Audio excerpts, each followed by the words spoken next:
so you left us with quite a cliffhanger this season. Yeah. Are we gonna start like a year after, or how's it gonna be? I keep saying I'm not going to reveal any of that stuff.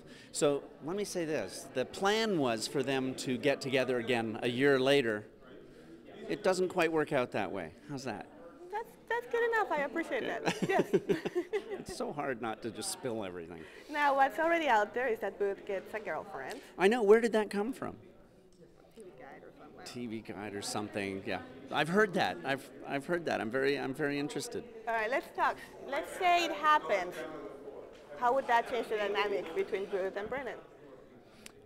If he had a girlfriend, boy, I'd really have to think about that. God, you're making it so hard. Was that you making that noise?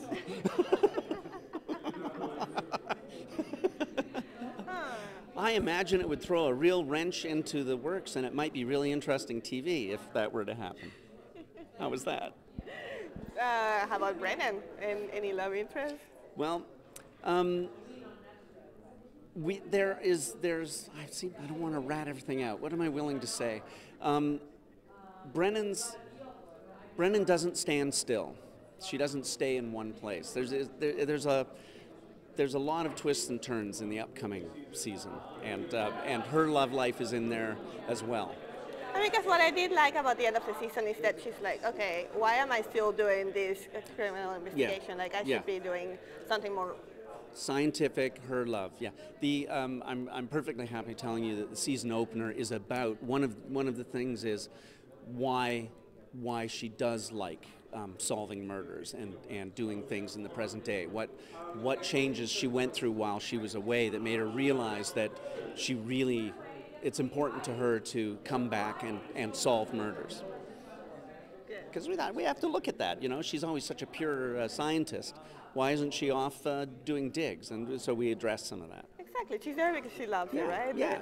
Yeah. How about the other characters? Anything you can tease?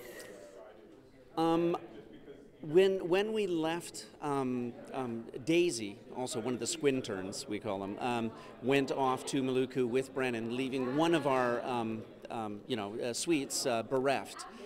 So we have to pick up what happened while she was away as well. Things don't just pop back when she comes back. I think that Hodgins and Angela have been in Paris, living a wonderful life. It's very hard for them to come back. So something major had to happen in their lives that they would consider coming back and solving crimes as well. From the other side, Brennan is the scientist who should be out in the world doing pure science, and Hodgins and Angela are kind of artistic, especially Angela's very artistic. Why would she come back? So there has to be a major reason for her to agree to come back and pick up that life. Maybe. I'm not saying yes. Okay. I'm not saying no. And I was saying. Okay. I didn't say a thing. Maybe pregnancy, maybe not. I didn't say that, you did. Okay. Thank you for getting them back together, by the way. That was a really sweet That's our show. thing for us to see. Yeah. People love them.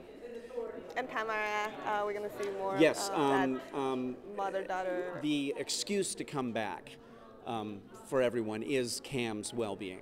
There's Cam needs them back.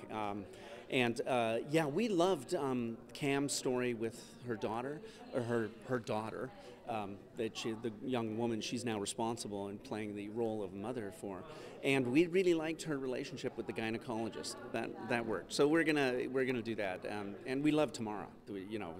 Tamara, you got to get her on screen more. Yes, we do. Excellent. Any special guests that you're planning to bring this season? Off the beginning, we have a pretty good guest coming in, but I'm not going to tell you who it is because you might know the story. We're trying to have Cyndi Lauper back. We keep, some of our guest stars are these very, very busy musicians, and Stephen Fry, we really want Stephen Fry to come back again, but he's the busiest man on the planet, so we just try and work out when that can happen. The fans are always asking. And Billy Gibbons from ZZ Top. I keep calling him ZZ Top because I'm from Canada, but it's ZZ Top. We're going to have him back, and then we have a couple of this year. What we'd like to do is have a few more stories where guest stars run through the episode with people, with our guys, because usually we don't really, everyone's dead. Yes. So we're trying to do a few where someone paces them, goes along with the crime with them, so that we can have some more guest stars on. Because we actually now, it's gotten to the point where Bones has been on long enough, and enough people like it that we get, actors say, I would like to be on Bones if you had a chance. Like, oh my God, that's great. So we're thinking along those lines. Excellent. And my last question, speaking of all the dead people, which has been your favorite murder case, or which have been your favorite Bones, basically? There's two I like. One is explained and one remains unexplained. The body in the bathtub was the most disgusting thing we've ever seen. And really, it was just a piece of scalp with some hair on it in a bath of acid. And the other one is at the beginning of what they had to walk away from, there was a skeleton who was in a circle, if you remember. It was they had to stop, I forget the case, but they had to stop investigating it, and all we saw was a skeleton kind of in a circle with its hands and feet touching. And I thought, wow, one day we'd like to see how that happened, because I don't know how that happened either. So I'd like to solve that mystery.